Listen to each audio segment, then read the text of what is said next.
what makes a good story. What makes a good story? The phones are down, the people are sipping their drinks, the audience is engaged, there's clapping in the middle of it. There's not always, it doesn't always have to be super loud while you're having a conversation. It doesn't have to be, oh, crazy laughter and oh, sighs of sadness. But you can tell when an audience is attached to the featured storyteller or the storyteller in general, and that person can be anybody usually.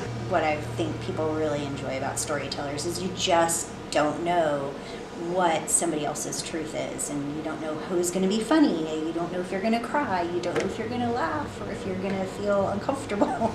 You don't know any of that. It's just sort of a wave you get to ride. You can just sign up that evening and most likely you'll be able to tell a story. There's really not a lot of rules other than we don't say anything about, there's no hate speech.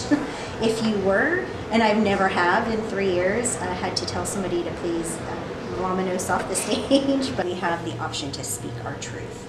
I don't censor stories. I don't tell you what your truth is. If you cuss, if you talk about sex, none of that is cut out, but you're not bound to that either.